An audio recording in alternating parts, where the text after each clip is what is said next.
Halo semuanya, selamat datang di saluran tutor Syauqi. Kali ini akan Syauqi sajikan cara menggambar shaft motor induksi menggunakan program 3ds Max. Pastikan kalian sudah menginstalnya pada komputer kalian. Oke, langsung saja kita ke tutorialnya. Nah, untuk tampilan awal dari 3ds Max setelah teman-teman membuka adalah seperti berikut ini. Ya, kemudian di sini nanti kita akan menggunakan menu yaitu line atau garis dengan cara dari sini sebelah kanan ada kolom sini atau nanti mungkin diketik seperti di AutoCAD. Nah, untuk menggambar kita coba untuk tampilan kiri dulu, terus kemudian ini di expand, maximize seperti ini. Ini tampilan kiri nanti ya. Kemudian kita arahkan ke line dengan cara di sini ada bagian shape, kemudian di sini ada line, atau kalau ingin mengetik tekan tombol X pada keyboard, kemudian ketik line seperti ini. Nah, nanti akan muncul pointernya seperti ini, jadi ada seperti target gitu. Kemudian kalau ada teman-teman yang suka seperti saya ya, suka dengan yang namanya snap, daripada ribet-ribet nanti mending snap saja, pakai ini diklik snap toggle atau diketik huruf S pada keyboard. Nah, untuk menentukan snapnya kemana, diklik kanan, nanti akan muncul seperti ini. Untuk awal ini lebih baik kita ke grid point saja. Oke, kemudian sebelum menggambar, pastikan teman-teman memiliki sketch dari benda yang mau digambar. Oke, kita mulai dari sini. Klik di bagian tengah, kemudian kita naikkan 2 kotak. Oke, terus kemudian di sini 4 kotak, 1 kotak, ke kiri, ke kanan 4 kotak lagi. Kemudian naik 2 kotak. Ke sini ke kanan itu 4 kotak gitu ya. Terus kemudian naik lagi 1 kotak. Ini cukup 1 kotak saja. Terus setelah itu kita pakai yang panjang, terserah berapa. Gini. Kemudian turun lagi seperti ini. Ikuti saja teman-teman ya.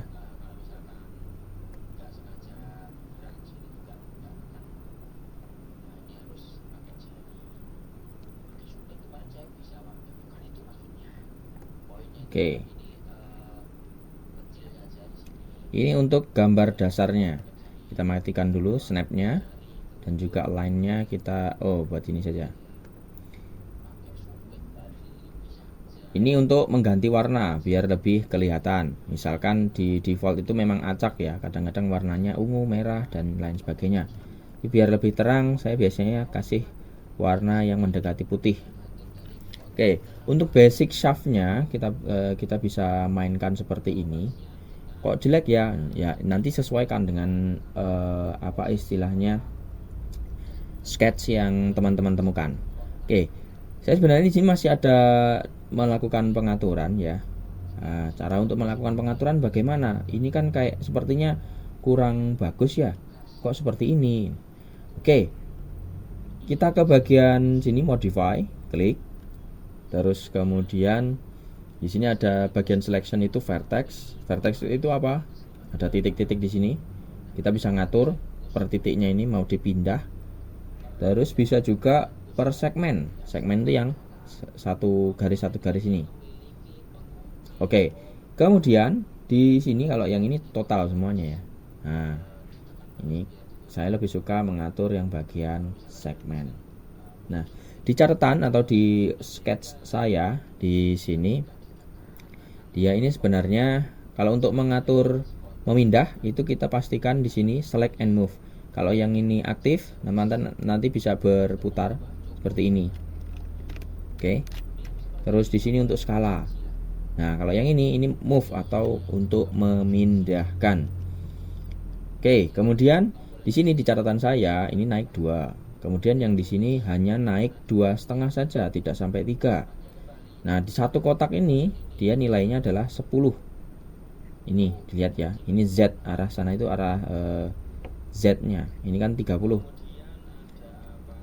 Nah, ini X, ini Y. Maaf, ini X, ini Y, bukan Z. Nah, sebenarnya ini tadi kan kita tampilkan left, maka yang Y ini adalah Z ya. Nah, harusnya di sini nilainya adalah 25. Seperti ini. Terus kemudian yang ini yaitu hanya 35. Z-nya tidak sampai 50.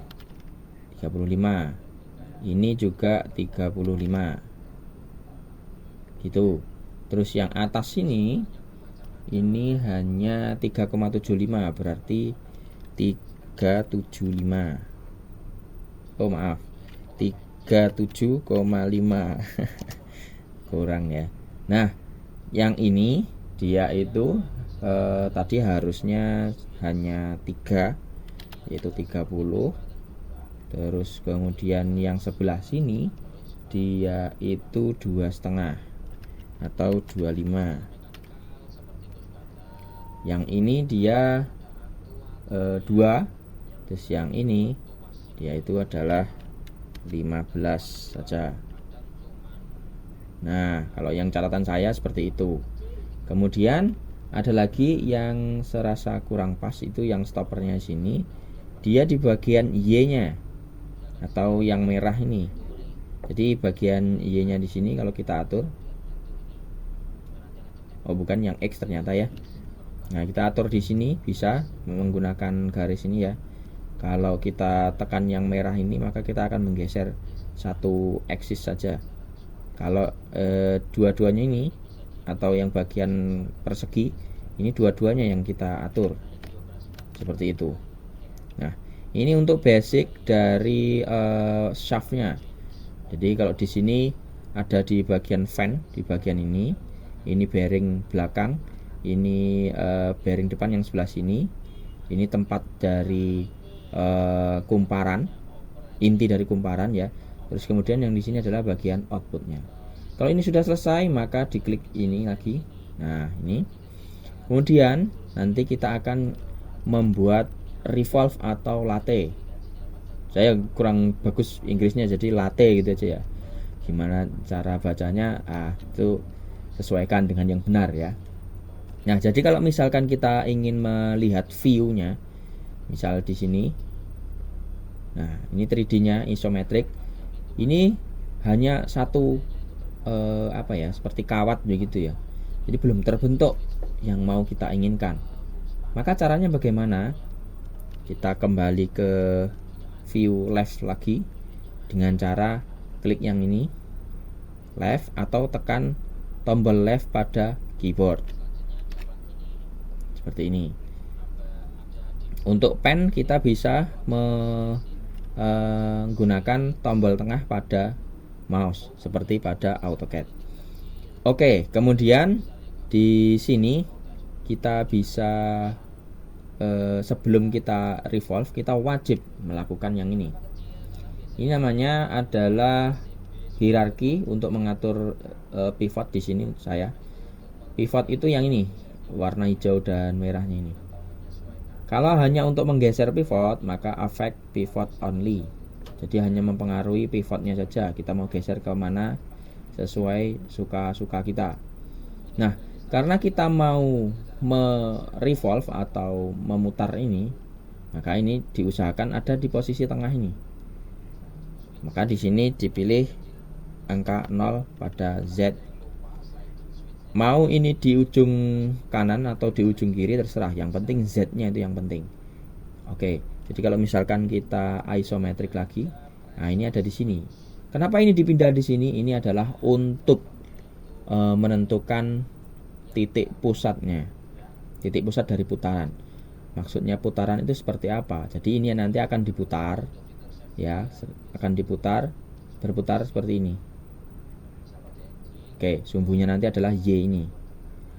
Oke, langsung saja dari sini kita langsung bisa bagian modify. Kemudian ada modifier list. Kita klik ke bawah. Kemudian cari yang namanya ini LATHE. Nah, bukan lattice ya, tapi left atas itulah. Diklik. Nah, ini kalau ini sumbunya adalah Z, maka muternya seperti ini. Coba kalau sumbunya Y. Oh, maaf, bukan. Sumbu. Oh, ini arah, directionnya, bukan sumbunya. Kalau directionnya itu X atau ke sana, maka nanti bentuknya seperti ini. Kalau directionnya Y, seperti ini. Directionnya Z akan jadi seperti ini. Wujudnya seperti apa? Kita rubah jadi 3D di sini. Ini untuk Y, kalau ini untuk X-nya. Ini sudah terbentuk shaft dari motor. Seperti itu, rekan-rekan. Nah, terus bagaimana untuk orbit seperti ini? Untuk memutar-mutar. Pakai ini, orbit subobjek bisa. Atau kalau misalkan males klik Alt pada keyboard, kemudian kombinasikan dengan tombol kanan pada mouse. Seperti ini. Terus kita juga bisa mengatur ini ada smooth, ini segmennya ada 16. Kalau kita coba naikkan, nanti makin halus ya. Misalkan ini segmennya hanya 8, maka nanti mungkin bisa jadi sangat kasar seperti ini, malah seperti poligon ya. Ada 8 ini. Nah, coba kalau misalkan 32, maka nanti akan lebih halus seperti ini. Oke. Ini adalah langkah pertama kita membuat motor induksi. Sampai jumpa pada video berikutnya.